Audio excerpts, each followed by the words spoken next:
Selamat malam Bapak Ibu Saudara sekalian. Bersyukur kita kembali dikumpulkan oleh Tuhan untuk mendalami pendalaman Alkitab pada malam hari ini. Baik saudara, mari sebelumnya kita akan memulai di dalam doa. Kami mengucap syukur ya Tuhan untuk kesempatan malam hari ini. Tuhan mengumpulkan kami dimanapun kami berada. Kami yakin Tuhan ada bersama dengan kami. Tuhan berkatilah ibadah kami pada malam hari ini. Biarlah apa yang kami kerjakan ini berkenan di hati Tuhan.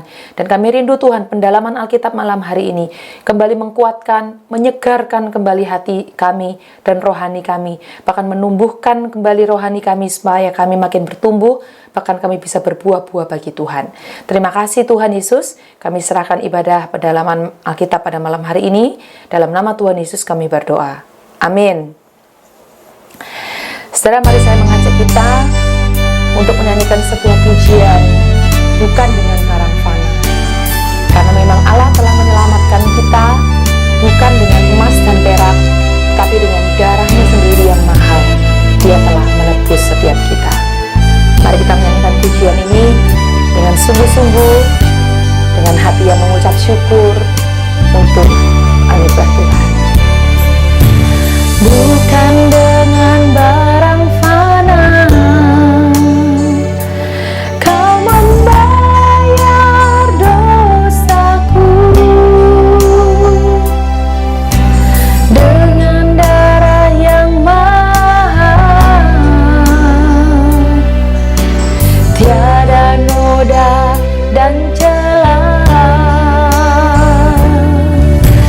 Bukan dengan emas perak,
Biarlah ini menjadi setiap kerinduan kita, hidup kita menyenangkan hati Tuhan. Saudara, sebentar kita akan mendengarkan firman Tuhan. Mari sama-sama kita akan menaikkan sebuah pujian, bagaikan bejana yang siap dibentuk oleh firman Tuhan.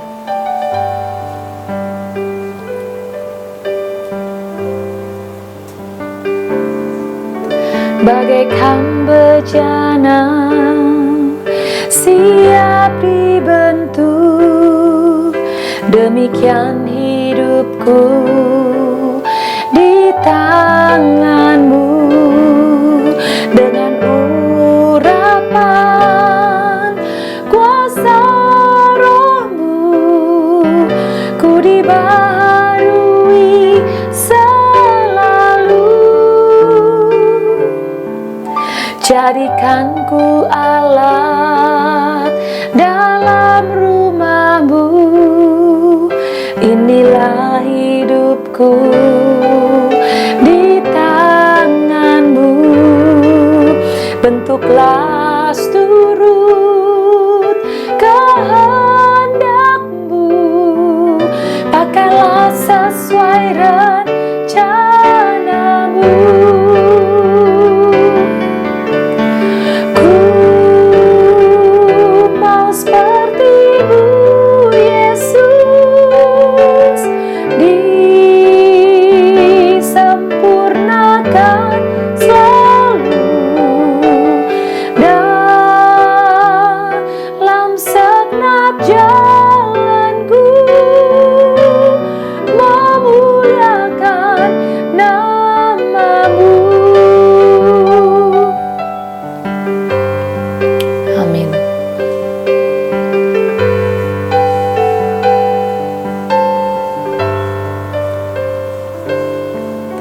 Bagaikan bejana siap dibentuk, demikian hidupku di tangan-Mu. Dengan urapan kuasa Roh-Mu, ku dibaharui selalu. Jadikan ku alat dalam rumah-Mu, inilah hidupku di tangan-Mu.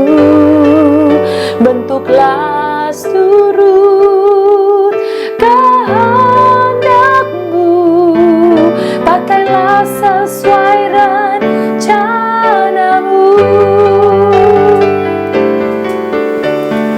Ku mau seperti-Mu, Yesus, disempurnakan selalu dalam segenap jalanku, memuliakan nama-Mu. Ku mau seperti-Mu, Yesus, disempurnakan selalu dalam segenap jalanku, memuliakan nama-Mu. Memuliakan nama-Mu. Amin. Puji Tuhan. Waktu dan tempat saya persilakan untuk hambanya, untuk Guru Injil David melayani firman Tuhan. Shalom, selamat malam Bapak Ibu yang dikasihi oleh Tuhan. Sungguh bersyukur kepada Tuhan kalau malam hari ini kita boleh kembali belajar firman-Nya. Kita bersyukur boleh memuji Tuhan malam hari ini. Amin, saudara. Nah, saudara, malam hari ini saya mengajak kita untuk membaca di dalam 1 Korintus, pasal yang kedua, ayat 14, hingga pasal yang ketiga, ayat yang keempat. Mari kita membacanya, saya akan menuntun setiap kita, demikian firman Tuhan. Tetapi manusia duniawi tidak menerima apa yang berasal dari roh Allah, Karena hal itu baginya adalah satu kebodohan, dan ia tidak dapat memahaminya, sebab hal itu hanya dapat dinilai secara rohani. Tetapi manusia rohani menilai segala sesuatu, tetapi ia sendiri tidak dinilai oleh orang lain. Sebab siapakah yang mengetahui pikiran Tuhan sehingga ia dapat menasihati dia? Tetapi kami memiliki pikiran Kristus. Dan aku, saudara-saudara, bahwa waktu itu tidak dapat berbicara dengan kamu seperti dengan manusia rohani, tetapi hanya dengan manusia duniawi, yang belum dewasa di dalam Kristus. Susulah yang kuberikan kepadamu, bukanlah makanan keras, sebab kamu belum dapat menerimanya, dan sekarang kamu pun belum dapat menerimanya, karena kamu masih manusia duniawi. Sebab jika di antara kamu ada iri hati dan perselisihan, bukanlah hal itu menunjukkan bahwa kamu manusia duniawi dan bahwa kamu hidup secara manusiawi. Karena jika seorang berkata, aku dari golongan Paulus, dan yang lain berkata, aku dari golongan Apolos, bukankah hal itu menunjukkan bahwa kamu manusia duniawi yang bukan rohani? Saudara, mari kita bersatu di dalam doa. Kami sungguh bersyukur atas anugerah-Mu Tuhan. Kalau malam hari ini kami boleh datang bersama-sama memuji Tuhan dan belajar firman-Mu, kami percaya itu anugerah-Mu di dalam kehidupan kami. Oleh sebab itu, Tuhan tolong kami agar tidak menyia-nyiakan anugerah-Mu pada malam hari ini, sehingga kami boleh terfokus kepada Engkau dan belajar akan firman-Mu. Tuhan, kami sadar ada banyak gangguan yang dapat membuat kami teralihkan karena kami melakukan PA secara online malam hari ini. Maka dari itu Tuhan, pimpinlah setiap kami supaya kami tetap terfokus dan hanya belajar dan hanya ingin mendengar akan suara-Mu saja. Di dalam nama Tuhan Yesus kami berdoa dan mengucap syukur. Amin. Saudara yang dikasihi oleh Tuhan, tema malam hari ini saya berikan judul serupa tapi tak sama. Saudara, apa maksudnya serupa tapi tak sama? Ini adalah sebuah pepatah yang mungkin sering kali kita dengar atau bahkan sering kali kita ucapkan, bukan? Saudara, ini adalah pepatah yang mau menggambarkan tentang kesamaan dari luar tetapi berbeda dari dalamnya. Saudara, saya teringat dengan satu cerita, begitu ya. Satu cerita dari Chungpo. Nah, satu kali terjadi peperangan antara Jepang bersama dengan China, saudara. Nah, karena China begitu hebat sekali dan Jepang bergumul bagaimana melawan China, maka kemudian, saudara, apa yang dilakukan oleh orang-orang Jepang ini, saudara? Saudara, orang-orang Jepang ini kemudian mengumpulkan melawan sebuah koalisi, mengumpulkan 3 orang terpandai di negerinya. Mereka dilatih berbahasa Tiongkok, mereka dilatih untuk melakukan banyak hal kehidupan orang-orang Tiongkok. Lalu setelah bertahun-tahun mereka dilatih, dipersiapkan, sekarang mereka diutus menjadi mata-mata di tengah Tiongkok. Tujuannya apa? Supaya mereka masuk di tengah-tengah Tiongkok, mereka mempelajari strategi perang dan mencari kelemahan-kelemahan di Tiongkok. Sampai kalau mereka berhasil, maka Jepang akan menyerang kelemahan itu. Nah, saudara, singkat cerita, 3 orang ini benar masuk. Benar masuk. Tidak ada orang yang tahu kalau mereka ini orang Jepang. Kulitnya sama, matanya sama, bahasanya sama, gaya hidupnya sama. Tidak ada yang menyangka kalau mereka itu adalah orang Jepang yang tinggal bersama dengan orang-orang Tiongkok. Nah, singkat cerita, setelah mereka merakyat, mereka kemudian melamar menjadi perwira atau para tentara di tengah-tengah Tiongkok, saudara. Dan mereka diterima menjadi perwira di Tiongkok. Saudara, selama kehidupan menjadi tentara di Tiongkok, saudara, 3 orang Jepang ini tidak ada yang tahu kalau mereka itu adalah musuh. Mereka hidup bersama dengan tentara yang lain, mereka belajar, mereka berlatih, mereka tidur, mereka makan bersama dengan tentara yang lain. Tidak ada satu orang pun yang tahu kalau 3 orang ini adalah musuh. Sama, tapi beda, saudara. Serupa, tapi tak sama. Saudara, 3 orang ini kemudian hidup di tengah-tengah itu, tapi singkat cerita, satu kali begitu ya, 3 orang ini habis mandi. Setelah mereka selesai mandi, tiba-tiba datang orang Tiongkok memukul mereka, lalu mereka ditangkap. Kenapa? Karena mereka ketahuan. Saudara, 3 orang ini ternyata melakukan satu kebiasaan yang mereka lupa.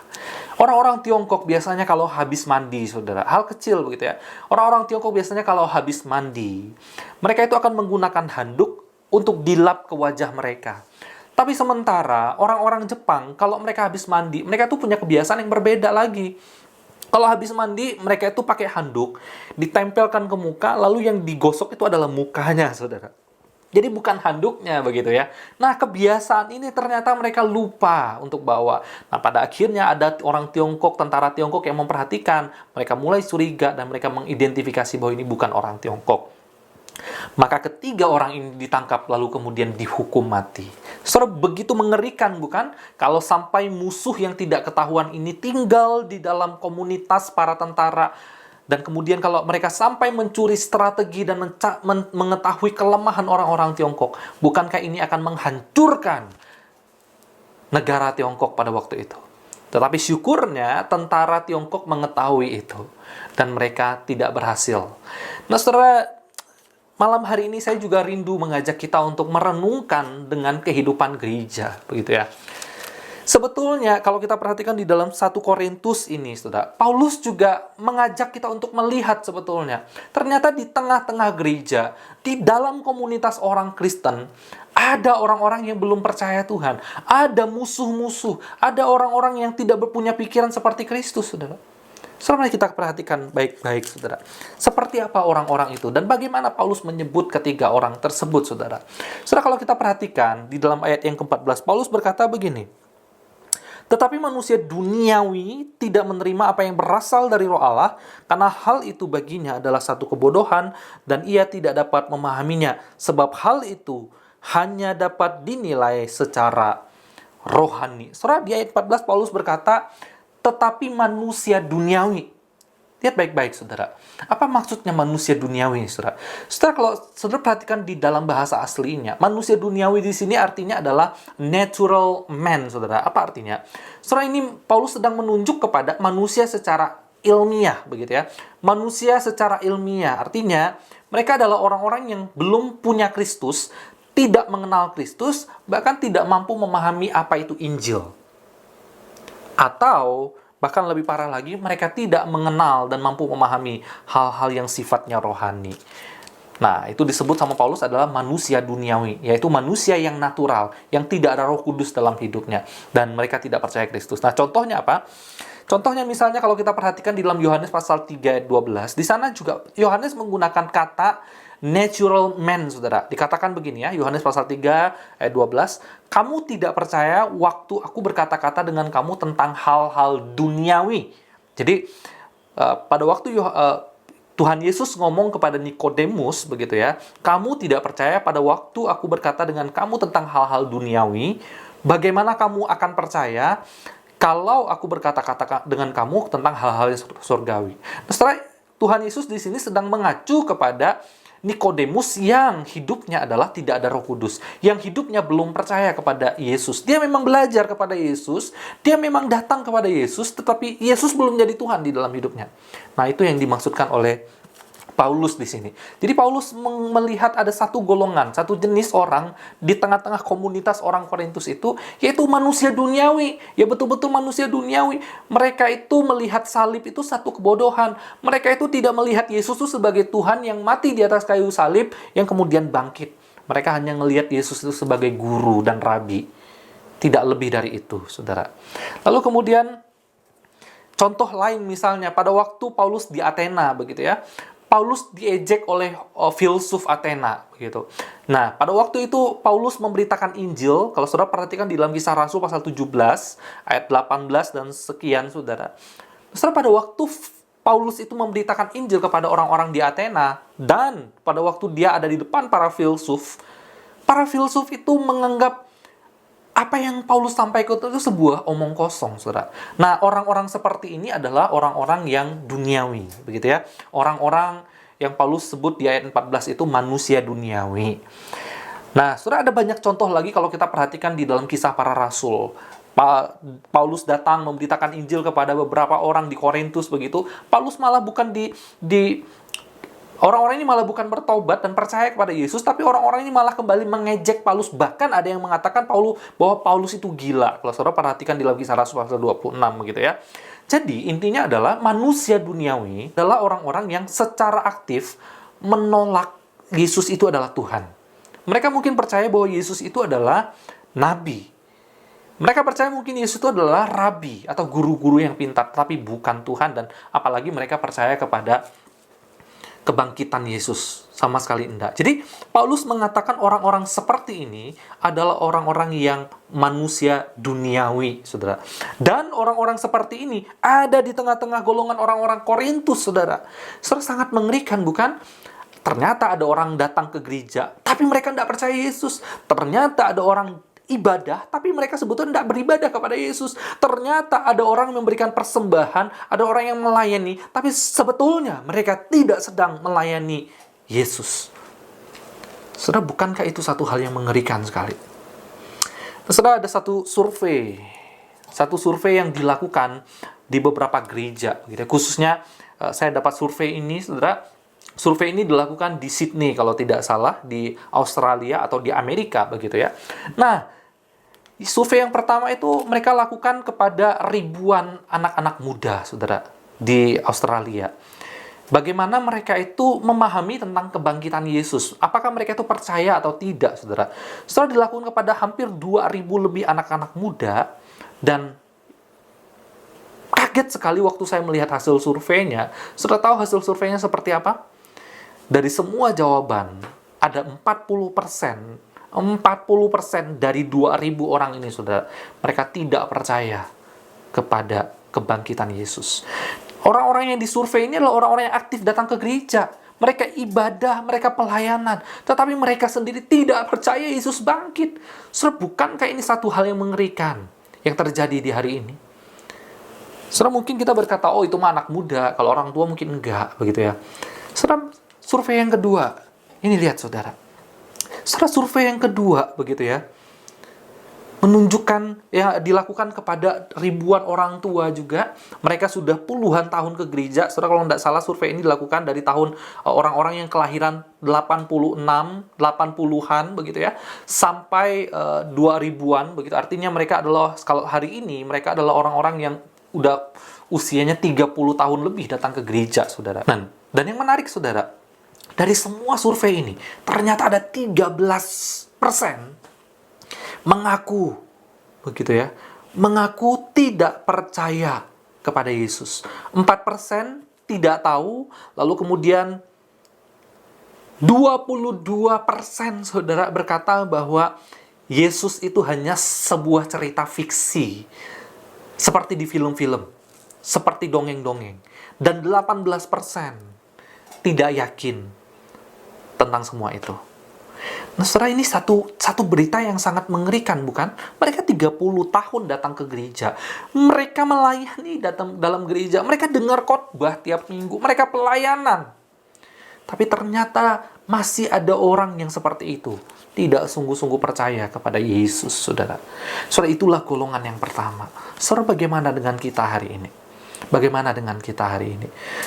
Kita mungkin sudah puluhan tahun datang ke gereja, ikut pelayanan dan lain sebagainya. Tapi mari kita bertanya kepada diri kita, apakah kita adalah orang-orang yang sungguh-sungguh percaya akan kematian dan kebangkitan Yesus? Atau kita orang yang hanya menghabiskan rutinitas aja datang ke gereja? Kalau tidak datang ke gereja, malu sama tetangga. Kalau tidak datang ke gereja, nanti malu sama kata semua orang. Kalau tidak datang ke gereja, nanti papa mama marah. Nanti kalau datang ke gereja, dicari pendeta. Setelah kita datang ke gereja, kita melayani, kita berdoa, itu bukan karena orang lain, tetapi hanya karena pribadi Yesus. Amin, saudara. Saudara, itu golongan yang pertama, kata Paulus. Golongan yang kedua apa? Saudara, mari kita perhatikan ayat yang pertama di pasal yang ketiga. Dikatakan begini, dan aku, saudara-saudara, pada waktu itu tidak dapat berbicara dengan kamu seperti manusia rohani, tetapi hanya dengan manusia duniawi yang belum dewasa dalam Kristus. Nah, saudara, kalau kita perhatikan, begitu ya, di pasal yang kedua tadi, Paulus juga menggunakan kata manusia duniawi, maka di pasal yang ketiga ini juga, Paulus sebetulnya menggunakan, kalau LAI menerjemahkan manusia duniawi. Tapi kalau kita perhatikan, di dalam bahasa aslinya, saudara, manusia duniawi di sini berbeda, saudara. Kalau diterjemahkan itu the carnal man. Jadi, kategori yang kedua ini adalah manusia yang hidup dalam kedagingan, atau bisa diterjemahkan dengan kata orang Kristen yang duniawi. Jadi yang pertama tidak ada Kristennya, saudara. Kenapa? Karena mereka tidak percaya Kristus. Tapi yang kedua ini dikatakan bahwa mereka adalah orang Kristen, orang yang sudah percaya Yesus, tetapi masih cara pikirnya adalah cara pikir yang duniawi. Atau Paulus ngomong dengan hal lain, yaitu orang-orang yang belum dewasa di dalam Yesus Kristus. Nah, saudara, seperti apa ini, the carnal man ini? Saudara, mereka adalah orang-orang yang sudah percaya kepada Yesus. Mereka melayani, mereka percaya Yesus mati bagi mereka, Yesus mengampuni mereka, Roh Kudus hidup dalam diri mereka, dan mereka rindu memuliakan Yesus di dalam hidup mereka. Mereka sudah percaya itu, tetapi masalahnya adalah mereka masih menggunakan cara pikir yang duniawi. Hidup secara duniawi dan melakukan segala sesuatu secara duniawi. Saudara, kalau kita perhatikan misalnya, di Roma pasal 7 ayat 14, Paulus juga berkata tentang dirinya yang sudah percaya Yesus, tentang dirinya yang sudah menjadi pelayan Kristus, bahkan Rasul Kristus. Dia juga berkata bahwa sebab kita tahu bahwa hukum Taurat itu adalah rohani, tetapi aku, kata Paulus, bersifat daging. Jadi maksudnya begini, Paulus juga mengidentifikasi dirinya sebagai orang yang sudah percaya Yesus, tetapi di dalam dirinya masih ada kedagingan, begitu ya. Jadi di dalam dirinya masih ada kedagingan. Ketika kita hidup di dalam dunia ini, karena kedagingan kita bisa lemah dan kita bisa ikut dengan dunia ini, begitu ya. Nah, saudara, kepada orang-orang seperti ini, Paulus menegur mereka, begitu ya. Dan Paulus menyebut orang-orang seperti ini adalah orang-orang yang belum dewasa secara rohani, begitu ya. Nah, Paulus identifikasi orang-orang seperti ini adalah orang-orang yang suka minum susu daripada makan makanan keras, begitu ya. Masih ada iri hati, perselisihan, begitu ya. Nah, sifat anak-anak kecil itu masih banyak sekali dalam diri mereka. Kalau dengar khotbah itu, mereka dengarnya tuh pengen yang bagus. Kalau yang jelek-jelek, mereka nggak mau dengar, begitu ya. Milih-milih segala sesuatu, ya seperti anak kecil, begitu. Nah, ini manusia duniawi, orang Kristen yang duniawi, kata Paulus. Ini ciri-ciri golongan yang kedua yang Paulus sebutkan. Lalu kemudian Paulus juga bilang, ciri-ciri lain dari orang-orang yang seperti ini adalah orang-orang yang suka dengan favoritisme, saudara. Favoritisme itu adalah orang ya seperti anak kecil. Kalau dia suka, kalau dia tidak suka, dia tidak suka, begitu ya. Perhatikan ayat yang keempat, begitu. Ayat yang keempat dikatakan, karena jika seorang berkata aku dari golongan Paulus dan yang lain berkata aku dari golongan Apolos, bukankah itu menunjukkan bahwa kamu manusia duniawi yang bukan rohani? Artinya, Paulus tegur nih. Dan orang-orang seperti inilah yang menjadi cikal bakal itu membawa perpecahan di tengah-tengah gereja Korintus. Kenapa? Karena satu mengidolakan Apolos, satu mengidolakan Paulus, satu mengidolakan Yesus, katanya begitu ya. Jadi mereka itu merasa karena mereka punya golongan masing-masing, maka mereka itu suka berantem di sana. Itu seperti anak kecil, begitu ya, yang masih sombong, yang masih egois cara pikirnya. Nah, ini Paulus sebut dengan orang-orang Kristen yang masih duniawi. Nah, saudara, mengerikan bukan kalau gereja sampai Yesus datang nanti masih ada orang-orang seperti ini. Saudara, seorang penulis berkata begini, saudara, namanya Rick Warren, begitu ya. Dia katakan begini, orang Kristen duniawi itu bukan orang yang tidak pernah ke gereja. Perhatiin baik-baik. Bukan orang yang tidak pernah ke gereja. Bukan juga orang yang suka hidupan duniawi. Misalnya dunia-dunia malam, begitu ya. Pergi ke bar, minum, mabuk-mabukan, main perempuan. Bukan yang seperti itu maksudnya. Tapi orang Kristen duniawi itu adalah orang Kristen yang rajin ikut persekutuan, datang ke gereja tiap minggu, ikut KKR, ikut seminar, rajin berdoa, suka baca buku. Tetapi, kata Rick Warren, mereka itu punya cara pandang, cara berpikir yang berbeda tentang Allah. Apa itu, saudara? Nah, bagi orang-orang seperti ini, Allah itu hanya dipandang sebagai pemuas pribadi. Mereka ingin memakai Allah untuk apa? Tujuan mereka, bukan untuk tujuan Allah. Mereka berdoa hanya untuk diri mereka sendiri. Berkati usaha saya, berkati kesehatan saya, berkati semua tentang saya, pokoknya saya. Saudara, tidak salah doa tentang kita, tidak salah. Tetapi kalau isi doa kita selama 30 tahun kita hanya doa tentang diri kita, hanya doa tentang usaha kita, tentang kesehatan kita, tentang pekerjaan kita, semuanya tentang kita. Saudara, itu menunjukkan bahwa kita itu masih duniawi cara pikirnya. Gitu ya. Nah, saudara, mari kita pikirkan baik-baik. Nah, di sisi yang lain, saudara, saya mengutip ada satu hal juga yang mungkin bisa menolong kita untuk berefleksi sebagai orang-orang Kristen. Selama ini kita menjadi orang Kristen yang seperti apa, begitu ya. Nah, saudara, ada seorang penulis namanya Mark Atbury, saudara. Dia tulis dalam bukunya 10 hal bodoh yang sering dilakukan oleh orang-orang Kristen. Dan dia mengatakan bahwa ada 4 jenis, ada 4 ciri-ciri orang Kristen yang duniawi. Ada 4 ciri-ciri biasanya di dalam gereja itu. Seperti apa orang Kristen duniawi itu? Yang pertama dia sebut, ada ciri yang pertama adalah modelnya itu adalah orang yang suka terhilang, begitu ya. Jadi maksudnya begini, saudara. Nah, orang Kristen yang seperti ini adalah orang Kristen yang tidak pernah komitmen datang ke gereja. Mereka itu datang ke gereja tergantung pembicara. Siapa pembicaranya? Kalau pembicara bagus, datang. Tapi kalau pembicara jelek, dia bisa pergi ke gereja yang lain. Nah, orang seperti ini tidak akan dikenal oleh orang lain. Dan bahkan mereka tidak mau dikenal oleh siapapun. Kenapa? Karena mereka hanya pendatang. Mereka adalah orang-orang yang suka menghilang. Gitu ya. Suka menghilang. Tiba-tiba hilang, tiba-tiba datang, tiba-tiba hilang, tiba-tiba datang. Jadi nggak mau komitmen datang ke gereja. Saudara, kita mesti ingat, kita nggak boleh seperti itu, gitu ya. Kita nggak boleh. Kalau kita sadar gereja itu adalah tubuh Kristus, maka kita mesti datang secara komitmen. Apapun isinya, apapun yang terjadi, kita mesti datang. Supaya apa? Supaya kita saling bertumbuh, saling mengingatkan, dan saling mengasihi. Tapi kalau kita menjadi orang Kristen yang hilang datang, soalnya kita tidak sedang mencari Kristus. Kita tidak sedang menyenangkan hati Kristus kalau begitu. Itu yang pertama. Ciri yang kedua adalah ada orang Kristen yang tidak puas. Jadi ada orang-orang Kristen yang suka mengeluh. Hidupnya itu mengeluh, semua salah, itu salah, semua salah, pendeta khotbah salah, pelayan mimbar salah, semuanya salah. Tidak ada yang benar. Selalu mengeluh. Tidak pernah ada yang bagus di mata dia. Soalnya ini orang Kristen yang duniawi.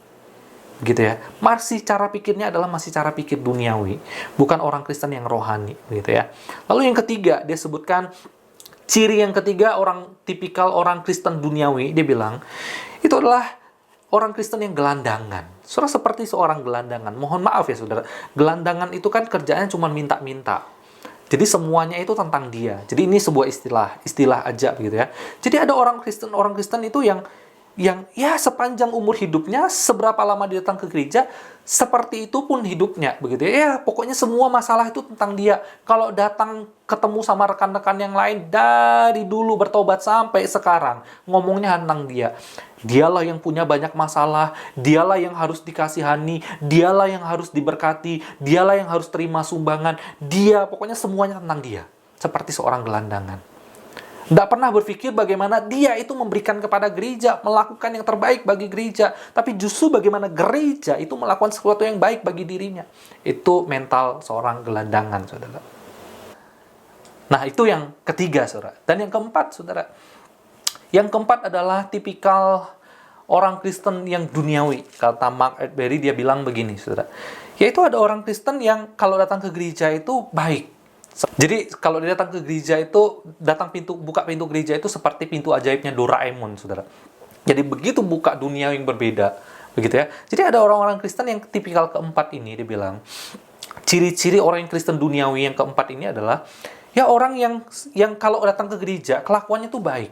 Wah, mulutnya memuji Tuhan, tangannya mengangkat tangan untuk memuji Tuhan, tetapi ketika dia keluar dari gereja, istrinya dipukul, anaknya ditendang, mulutnya ngocehin karyawannya, dan lain sebagainya. Ada begitu banyak hal. Jadi yang keempat ini adalah orang-orang Kristen yang punya kelakuan buruk di tengah-tengah dunia, tidak jadi berkat bagi orang. Dia memang percaya Yesus mati bagi dia. Dia memang percaya Yesus sudah mengampuni dia, tetapi dia masih tidak bisa menunjukkan kelakuan yang benar di tengah-tengah dunia. Akhirnya tidak bisa jadi garam dan terang. Saudara, orang Kristen duniawi itu adalah orang-orang Kristen yang sudah percaya akan kematian Kristus. Sudah percaya Yesus sudah mengampuni dosa mereka. Sudah percaya bahwa hidup mereka itu adalah anugerah. Percaya sekali. Tetapi mereka masih belum dewasa, kata Paulus. Begitu ya. Nah, mari kita renungkan tentang hidup kita. Bagaimana dengan kita hari ini? Sudah berapa tahun kita menjadi orang-orang Kristen? 10 tahun, 20 tahun, 30 tahun, 40 tahun, 50 tahun? Bagaimana kita menjadi orang Kristen selama ini? Apakah kita masih suka menjadi orang Kristen yang penuh dengan favoritisme, yang masih tidak dewasa secara rohani, yang suka terhilang, yang tidak betah dengan komunitas? Atau kita adalah orang yang tidak puas, yang kerjaannya cuma ngeluh selama jadi orang Kristen? Atau kita orang yang suka minta-minta doang? Pokoknya semuanya tentang saya, yang harus didoakan saya, gitu. Tapi sementara Tuhan memberkati kita, mari kita pakai berkat itu untuk kemuliaan Tuhan. Atau kita yang masih punya kelakuan buruk di tengah-tengah dunia, masih ngomong kasar, ngomong kotor, masih menggosipkan orang lain, masih mengata-ngatai orang lain, masih mukulin istri, anak, dan sebaliknya, saudara. Saudara, mari kita pikirkan sejauh mana kita menjadi orang Kristen selama ini. Kalau kita masih melakukan hal-hal ini, itu menunjukkan bahwa kita adalah manusia-manusia, orang-orang Kristen yang masih duniawi. Orang-orang Kristen yang masih duniawi. Itulah tipikal yang kedua, saudara. Saudara, Paulus menyebutkan bahwa ada golongan orang-orang yang rohani. Begitu ya. Mari kita perhatikan pasal 2 ayat yang ke-15 dikatakan begini. Tetapi manusia rohani menilai segala sesuatu, tetapi ia sendiri tidak dinilai oleh orang lain, saudara. Jadi sekali lagi, saudara, Paulus katakan ada golongan yang ketiga, yaitu golongan orang-orang yang rohani. Yang pertama tadi apa? Yang pertama tadi adalah manusia duniawi. Yang kedua orang Kristen yang duniawi, dan yang ketiga adalah manusia atau orang-orang Kristen yang rohani. Nah, saudara, inilah yang Tuhan rindukan. Tuhan mau kita menjadi orang Kristen yang tidak stuck, yang tidak hanya menjadi anak kecil, yang hanya minum susu, tetapi Tuhan mau kita bertumbuh menjadi orang-orang Kristen yang rohani, begitu ya. Paulus katakan begini, tetapi manusia rohani menilai segala sesuatu, tetapi ia sendiri tidak dinilai oleh orang lain. Apa maksudnya, saudara? Saudara, Paulus katakan di ayat yang ke-16 juga begini, saudara. Siapakah yang mengetahui pikiran Tuhan sehingga ia dapat menasihati dia? Tetapi kami memiliki pikiran Kristus. Jadi, saudara, pada waktu Paulus ngomongin tentang hal ayat yang ke-16 ini, Paulus sedang menunjukkan orang-orang Kristen yang rohani itu seperti itu, yaitu orang-orang yang memiliki pikiran Kristus, bukan pikiran dunia. Orang-orang yang hidupnya di dalam Kristus dan bukan di dalam dunia. Saudara, sebetulnya kata ini, begitu ya, siapakah yang mengetahui pikiran Tuhan sehingga ia dapat menasihati dia? Saudara, sebetulnya kata ini tuh dikutip dari Yesaya pasal 40 ayat 13 oleh Paulus. Nah, ini mau menunjukkan apa? Paulus mau menunjukkan bahwa orang yang memiliki roh Allah itu tidak membutuhkan penilaian dari orang yang tidak memiliki roh Allah. Sebab orang yang memiliki roh Allah itu adalah milik Kristus. Jadi kalau kita sekarang adalah miliknya Kristus, maka yang bertanggung jawab penuh atas kehidupan kita itu adalah Kristus, bukan dunia ini. Saudara, orang-orang Kristen duniawi itu selalu menaruh nilainya itu kepada dunia ini. Kebutuhan akan dunia ini, kehidupan akan dunia ini. Nah, di sisi yang lain juga, saudara, kalimat ini juga sebetulnya untuk menegur orang-orang Kristen di Korintus yang membiarkan diri mereka itu dinilai oleh orang yang tidak percaya. Saudara, kalau kita perhatikan di dalam 1 Korintus pasal 6 ayat yang pertama dikatakan begini. Apakah ada seorang di antara kamu yang jika berselisih dengan orang lain berani mencari keadilan pada orang-orang yang tidak benar dan bukan pada orang-orang yang kudus? Saudara, ternyata Kristen yang duniawi, mereka itu suka kalau menyelesaikan persoalan itu mencari orang-orang yang bukan Kristen, bukan orang-orang yang tidak mempunyai kebenaran, begitu ya. Nah, sehingga penyelesaian mereka itu adalah penyelesaian yang duniawi. Nah, saudara, sebaliknya, berbeda dengan orang-orang yang rohani, kata Paulus. Orang-orang rohani itu adalah orang-orang yang mempunyai nilai di dalam Kristus. Artinya, ketika mereka punya persoalan di dalam kehidupan, ketika mereka itu akan memutuskan segala sesuatu dalam kehidupan, termasuk mereka berdoa, termasuk mereka akan mengambil banyak hal dalam kehidupan mereka. Mereka berpikirnya bukan untuk diri mereka atau tentang diri mereka, tetapi mereka berpikirnya adalah tentang Kristus dan untuk Kristus. Makanya Paulus berkata, kami memiliki pikiran Kristus. Nah, jadi seperti apa sih orang-orang yang rohani itu? Yang pertama, saudara, orang-orang yang rohani itu adalah orang-orang yang menaruh nilai diri di dalam Kristus. Jadi artinya, orang-orang yang rohani itu, mereka datang ke gereja misalnya, begitu ya. Jadi artinya orang-orang yang rohani itu adalah orang-orang yang membiarkan Kristus yang menilai diri mereka. Nah, ambil contoh misalnya, kalau mereka datang ke gereja, mereka bukan datang untuk kemudian karena takut dicari pendeta. Mereka datang ke gereja bukan takut karena kata orang, tetapi mereka datang ke gereja hanya semata-mata karena mereka rindu kepada Kristus. Nah, itu dia, saudara. Jadi pada waktu mereka berdoa juga, mereka berdoa bukan karena tuntutan nanti dibilang tidak rohani, bukan karena nanti disuruh ini dan diomongin seperti itu, tetapi pada waktu mereka berdoa, mereka cuma berdoa karena mereka rindu kepada Kristus. Lalu yang kedua, orang Kristen yang rohani itu seperti apa, saudara? Yaitu orang yang memiliki pikiran Kristus. Nah, seperti apa sih orang yang memiliki pikiran seperti Kristus, saudara? Yaitu orang yang punya pikiran seperti Kristus, yaitu orang-orang yang memikirkan tentang kehendak Bapa di tengah dunia. Bagaimana kehendak Bapa itu terjadi di tengah-tengah dunia ini. Jadi bukan hanya kehendak pribadi, Nah, di tengah-tengah kesusahan hidup, bagaimana kita bergumul memikirkan Tuhan apa yang Tuhan mau di tengah-tengah kesusahan hidup ini? Bagaimana saya harus berjalan? Bagaimana saya harus melakukan kehendak Tuhan di tengah-tengah persoalan hidup ini? Lalu kemudian yang ketiga, seorang orang Kristen rohani itu adalah orang-orang yang menghidupi salib Kristus. Filipi pasal 2 ayat 5-11, pasal 2 ayat 5 sampai 11 misalnya. Yaitu menunjukkan bagaimana Paulus itu hidup itu hanya untuk salib Kristus begitu ya. Hidup itu, menghidupi salib Kristus itu beda dengan bagaimana kita itu percaya kepada salib Kristus. Yaitu orang yang menghidupi salib Kristus itu bicara tentang bagaimana dia itu merendahkan diri di hadapan Tuhan dan menjadikan Tuhan itu yang paling utama dalam hidupnya. Melepas segala keinginannya dan membiarkan kehendak Tuhan itu terjadi dalam kehidupannya. Mengosongkan diri sedemikian rupa. Nah, orang yang menghidupi salib Kristus itu bicara tentang orang-orang yang rela menderita bagi Kristus, melayani, berkorban, berani memberi segala sesuatu asalkan Kristus disenangkan. Amin, saudara. Lalu yang keempat, orang yang rohani itu apa sih? Salib itu menjadi gaya hidupnya, saudara. 1 Petrus pasal 4 ayat yang pertama. Itu mau menunjukkan bahwa salib itu menjadi gaya hidupnya. Apa maksudnya? Saudara, salib itu menjadi gaya hidup itu artinya adalah bagaimana di dalam dia mengambil keputusan, dalam dia melayani, dia rela. Pelayanan itu menjadi bagian bukan untuk mengeluh begitu, tapi pelayanan itu adalah bagian dia melihat bagaimana Tuhan itu sedang membentuk dia. Tuhan itu sedang menyiapkan dia, bahkan Tuhan sedang memakai dia. Nah, seringkali kita suka mengeluh di tengah-tengah pelayanan. Begitu susah kita mengeluh, begitu sulit kita mengeluh. Saudara lihat Kristus. Kristus pada waktu dia melayani orang-orang buta, orang-orang miskin, para pelacur begitu ya. Pada waktu Kristus melayani mereka, Kristus tidak pernah mengeluh, tapi Kristus melayani mereka dengan sangat sabar. Bahkan kepada 12 murid yang menjengkelkan itu sekalipun, Kristus tidak pernah mengeluh kepada mereka. Justru Kristus mengasihi mereka. Itulah gaya hidup kita seharusnya. Serta pada waktu kita menjalani kehidupan kita, mari kita menjalani dengan gaya hidup salib Kristus.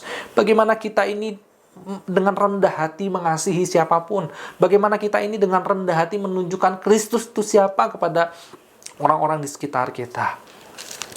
Amin, saudara. Ada di 3 golongan orang di dalam komunitas orang-orang Kristen di dalam jemaat Korintus. Yang pertama adalah manusia duniawi. Nah, manusia duniawi ini tidak punya Kristus, belum lahir baru, dinilai dan dimiliki oleh dunia, begitu ya. Terus secara aktif menolak salib Kristus dan Injil. Dianggap sebagai satu kebodohan, gitu ya. Lalu kemudian golongan yang kedua adalah di tengah-tengah komunitas itu ada yang Paulus sebut dengan orang Kristen yang duniawi, begitu. Satu, mereka adalah orang percaya kepada Kristus, mereka sudah lahir baru, mereka tetapi mereka masih memiliki cara pikir yang duniawi, begitu ya.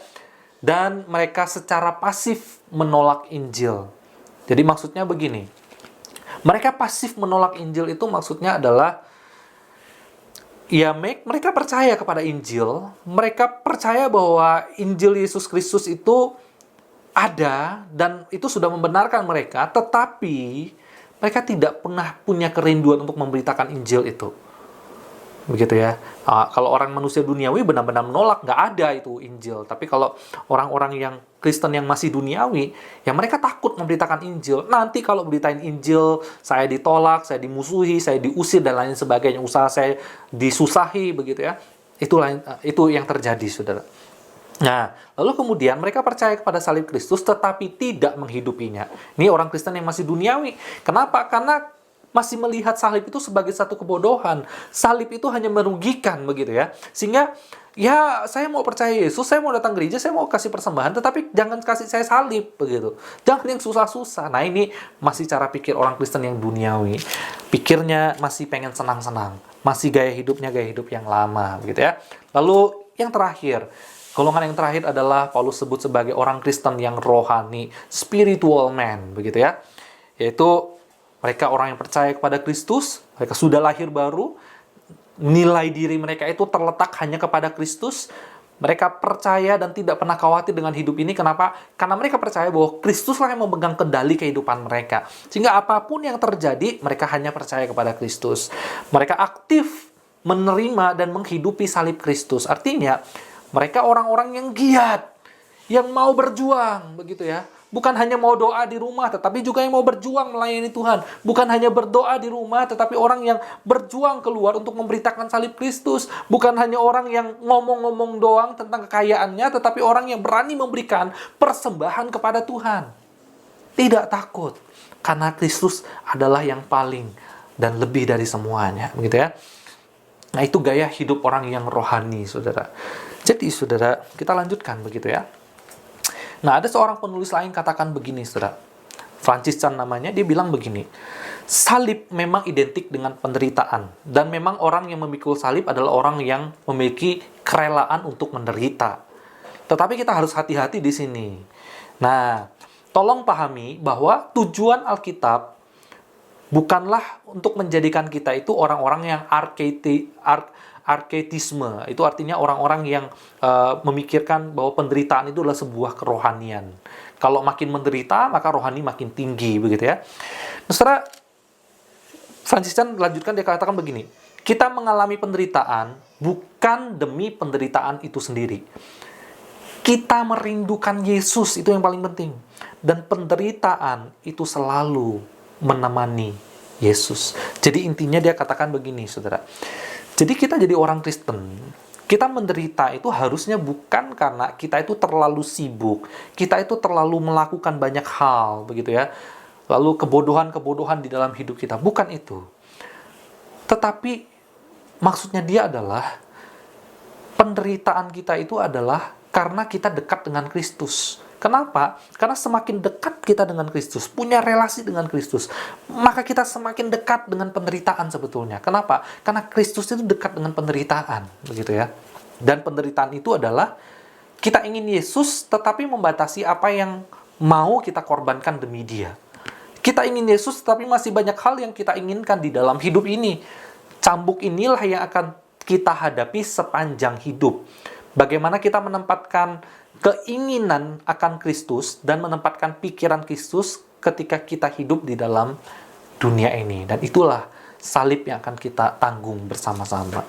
Jadi, saudara, kesimpulannya begini. Orang yang rohani bukanlah orang yang banyak doa atau sering ke gereja. Nah, orang yang rohani juga bukan yang suka baca Alkitab atau hafal ayat. Kenapa, saudara? Karena kalau kita mau bertanya begitu ya, orang-orang Yahudi, orang-orang Farisi, orang yang rajin berdoa, orang yang rajin baca Alkitab, orang yang rajin ibadah. Tetapi apakah Yesus menyebut mereka sebagai orang yang rohani? Tidak. Nah, jadi kalau begitu pertanyaannya adalah apa? Seperti apa orang yang rohani? Orang yang rohani itu adalah orang yang merindukan Yesus lebih dari segala-galanya. Nah, orang yang rindu sama Yesus sudah pasti rajin doa. Orang yang rindu kepada Yesus sudah pasti suka baca firman-Nya. Orang yang rindu kepada Yesus sudah pasti rindu melayani Dia, memberikan yang terbaik bagi Dia, bahkan datang ke gereja, beribadah, memberikan persembahan korban bagi namanya. Setelah itulah orang yang rohani. Orang yang rohani identik dengan kerinduan akan Yesus Kristus, punya relasi yang mendalam dan kecintaan yang sangat mendalam kepada Kristus. Bagaimana dengan kita, saudara? Selama kita menjadi orang Kristen, kita menjadi orang Kristen yang seperti apa? Apakah kita menjadi orang Kristen yang rohani atau tidak? Setelah saya percaya jemaat Ngunut dan Blitar bukanlah manusia duniawi. Saya percaya itu. Kita adalah orang-orang yang sudah percaya kepada Kristus. Kita adalah orang-orang yang percaya Yesus mati, bangkit bagi kita, dan Ia mengampuni dosa-dosa kita. Tapi mari kita berefleksi secara pribadi. Apakah kita sudah bertumbuh? Apakah kita sudah menghasilkan buah? Apakah kita sudah memuliakan nama Tuhan?